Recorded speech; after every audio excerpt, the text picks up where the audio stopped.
We can Yeah, talk about definitely. this. Go for it. Go for your life. It is slow. Yeah, yeah. Let's go for another one. I'm gonna go back. It was something that Ben brought up. News crash media or whatever he was, and Anon was making fun of him, like with the walkie-talkies about. I think he said something like science in the Bible, but I took that not as science, but there are technological statements in the Bible. So let's go. Let's go over a few. We already went over this one about the first and second laws of thermodynamics in Genesis. Let's just go over it real quick. We'll go Genesis 2, verses 1 through 2. Thus the heavens and the earth were finished, and all the host of them. And on the seventh day, God ended his work which he made, and he rested on the seventh day from all his work which he had made. Now, this is a first law of thermodynamics statement, right? Because creation ended. That is, matter and energy cannot be created or destroyed. So, this is a direct proxy on the first law of thermodynamics. Also, if you look at this verse here, and he rested on the seventh day, it you won't catch it in the English, but God doesn't need to rest. He it it's more like that he gave a break to creation. He rested, creation rested. So just want to let you know about that. All right. So the second law of thermodynamics, Genesis 3:14 through 19. And the Lord God said unto the serpent, because thou hast done this, thou art cursed above all cattle and above every beast of the field. Upon thy belly shalt thou go, and dust shalt thou eat all the days of thy life. And I will put enmity between thee and the woman, and between thy seed, whoa, and her seed. Oh, the serpent has seed. It shall bruise thy head, and thou shalt bruise his heel. Unto the woman he said, I will greatly multiply thy sorrow and thy conception. In sorrow thou shalt bring forth children, and thy desire shall be to thy husband, and he shall rule over thee. And unto Adam he said, because thou hast hearkened unto the voice of thy wife, and hast eaten of the tree, of which I commanded thee, saying, thou shalt not eat of it. Cursed is the ground for thy sake. In sorrow shalt thou eat of it all the days of thy life. Thorns and thistles shall it bring forth to thee, and thou shalt eat the herb of the field. In the sweat of thy face shalt thou eat bread, till thou return unto the ground. For out of it wast thou taken. For dust thou art, and unto dust shalt thou return. So, this is what they call in Christology as the bondage of decay, i.e., the second law of thermodynamics. So, like I said in the first three chapters, you're going to find the first and second laws of thermodynamics. Now, for the next one, I've just got for a one nuclear. question. Do you mind if I Go ask a ahead. question there? Sorry. No, go Interesting. ahead. Very I like interesting. Yeah, I like it I, too. I have one too. Just where'd you get bondage of decay from? Where did that come from? It's from Christology. That's what they call it. Bondage of decay. All of creation is in a bondage of decay. But did they just coin that term or what? I don't know who coined it. It's just something that's just common knowledge. Okay. I have something too, Sure. John. The only thing I would say, just and I'm a Christian also, so I'm speaking from this perspective. Isn't Sure. entropy or the second law of thermodynamics necessary for certain things to function? So, like, and I think the idea of decay could be death in the human species and maybe potentially in the animal species, but the second law of thermodynamics could be necessary for things to function. Like, if I don't breathe out and exhale some even heat or sweat, which is necessary for cooling, because cooling is a form of entropy, wouldn't that be necessary Yeah, for it's things to probably function? indirectly connected. Yep. So I'm not sure if the idea of the thermodynamics is connected directly to decay in one sense of the word, but that's just my opinion. Say again. Come again. Well, I don't think the second law of thermodynamics is something God instituted. I think it's always been there. I think death. Wrong. Wrong. Before, I don't know if you just read this, but before this verse, there was no decay. In fact, it said that Adam and Eve were immortal. Okay, I agree with that. I agree with that when it comes to the humans. I agree with that, but I'm talking about the way things would have to function in the rest of the world. That doesn't have anything to do with what it was. He just said, Paul. He said prior to this verse, the implications were eternal. In other words, no decay. Well, I mean, I know the theological concept, so don't get me wrong. I understand what he's driving at, but that means the leaves that fall off a tree, there's no decay. They would just lay there undying. No, they would not be falling off the tree. Well, then that means the tree would continually grow and life would continually take over. There'd be no stopping or process of. There's Well, implications. who says it will keep on growing? It will just be there, refresh itself. I don't know. Define refresh. Hold on, we're talking about a context that's beyond the definition that's trying to be cited out of this particular verse. So, right. Who cares? With all respect, Paul, no offense. Right, exactly. And it doesn't go into any great detail about the conditions before this. So it would just be pure speculation on your part. So basically what you're saying then is the second law was introduced at the fall. That it didn't exist before the fall, but it was introduced at the fall. I have to think about that some. I'll give you that for right now. Sorry, I was hoping you'd get to move on there. But if you say fall, the way the timelines are detailed in the Bible doesn't necessarily mean a season as we know it, though, does it? It's just a. No. He's not talking about a season. He's talking about sin was first introduced, the fall, the human fall. Oh, sorry. Okay. Yeah, theological Christianese. I was speaking some Christianese there. Sorry. Okay, my bad. Comical though, funny. yeah. The fall that is not a season. That's too funny. I was wondering where you were going. Okay, can we move on? Yeah, just pop yourselves on mute. Yes, you're still up. You're still presented. Okay, we'll go into a nuclear weapons exchange. If you read it, excuse me, if you read Ezekiel, specifically chapters 38 and 39, I mean, it's breathtaking if you're into prophecy or eschatology. Now, this is the future, and I'm just going to take a little piece out of Ezekiel 39. So, behold, it is come, and it is done, saith the Lord God. This is the day whereof I have spoken.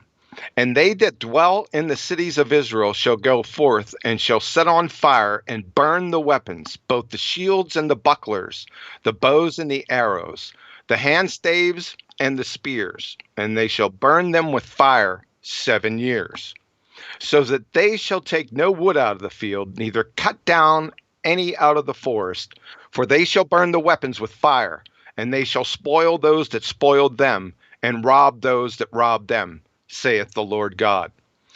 And it shall come to pass in that day that I will give unto Gog a place there of the graves in Israel, the valley of the passengers of the east of the sea, and it shall stop the noses of the passengers.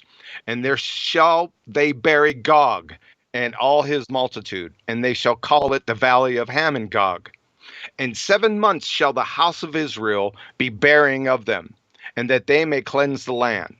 Yea, all the people of the land shall bury them, and in it shall be to them a renown, the day that I shall be glorified, saith the Lord.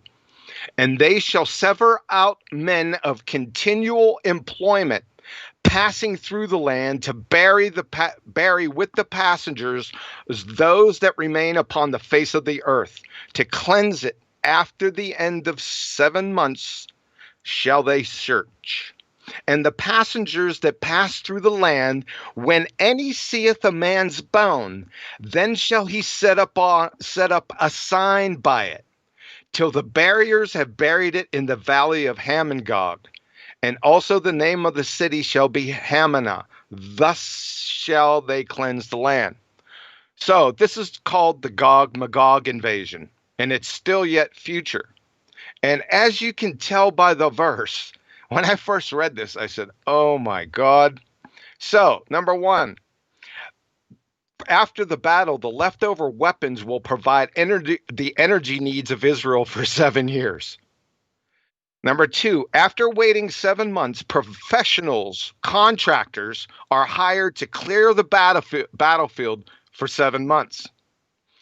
Number 3, the dead are buried east of the Dead Sea, that is downwind. Number 4, if travelers passing through the area after cleanup find anything they are instructed to set a sign by it, implying not to touch it, and have the professionals deal with it. Now, this jumped off the page at me because this is typical for NBC procedures. It's nuclear, biological, and chemical attacks. I've done this myself many, many times. I've had signs and stuff and had to go through training, NBC training, to mark things, right? So this jumped off when I first read this jumped off the page at me, right? I said, oh my God. And the professional contractors, the men that they'll sever out men of continual employment, those are or contractors and subcontractors. So I thought that was very interesting, right Any there. any mention of hazmat suits? No, it didn't. Hey, John, I can second that because when I was in the Air Force, during a plane crash, I was tasked with part of the cleanup after a plane crash, and we did that exact same thing. We would canvass a whole area where the plane crash was, and we would put little flags whenever we would find a piece of the aircraft or body part. We would flag it. So I can second your opinion on that. Yeah, anything? So Yep. that's brilliant. Yep. I was just going to say that's where the term comes from, right? Flagging. Possibly, I guess it could be. So just to let you know, this is still yet future in Ezekiel. He was a contemporary of Jeremiah and Daniel. We don't have to get into all that. I just wanted to pull this out just to show everyone this. Good? We're good on Ezekiel? Yeah. You got another one? Is that it? One more. I have to give courtesy to Dr. Chuck Missler for pointing this one out. I didn't catch this. Before you do, just a couple more shout outs specifically addressed to you from Trish. So shout out to Trish Blythe, who says, I just think you get your brilliant points across better, QE, and I'm definitely a girl. Okay, well that's good. And another shout out to Trish Blythe. QE, you are the man of God. Be slow to anger, my friend. Well, it's taken 3.5 years, so I know that's no excuse, but they made me. But point taken. Point taken. I like this part of John. Okay, you're up again, and then after Agreed. This, just one quick note. So once John's finished his presentation, I'm going to ask the people in the Nathan Oakley audience to stay tuned, as there will be an after show to follow. But we will round out the live show once this presentation is over. Just FYI. Man, this sounds like an intervention, man. Try to give me positive reinforcement. Yeah, it's so nice. Just have a calm voice. Okay. I'll try it. Let's see how long it lasts. Scared. Okay. All right. Let's go to Jeremiah, and this is verse 59. For lo, I will raise and cause to come up against Babylon an assembly of great nations from the north country, and they shall set themselves in array against her. From thence she shall be taken. Their arrows shall be as a mighty expert man. None shall return in vain. So, I must have gone past this passage. It never hit me. So the arrow in Hebrew is katz, I think. I don't know. I'm probably butchering that. It means anything shot from an engine of war, and the Greek word is boic. That more or less means the same thing. The missiles definitely fall under that category. So, of a mighty expert, that word is sakal in Hebrew. It means prudent, wisely understand, intelligent, and the Greek says the same thing. It's a hifel participle, masculine singular absolute. You see, in this passage, the intelligence is in the arrow. If you read the passage slowly, you'll catch it. And the big kicker that tells you that is none shall return in vain, i.e., they can't miss. Smart weapons. Can you see it? See, their arrows shall be as a mighty expert man. Not the expert man, but their arrows shall be. Get it? Yeah, I see the connection, but you've laid it out for us and made it nice and obvious. So thank you. Yeah, that's all for the. That's the only 3 points that I had. Cool. With that, I will say a huge, massive, enormous thank you to all of today's debating panel. If you are watching this on the Nathan Oakley premiering stream, then stay tuned, as there will be an after show to follow. Unfortunately, if you're watching this live on Nathan Oakley 1980, this is where we bid you farewell.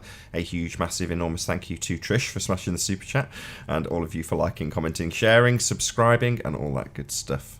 Be sure to check out nathanoakley.com and the Flat Earth Debate Forum to keep up to date with the community debate. You should definitely join that forum. I've been Nathan Oakley. Stay tuned if you're watching on the Nathan Oakley premiering stream, and I'll see you all in the next video. Oh, what a day! What a lovely day!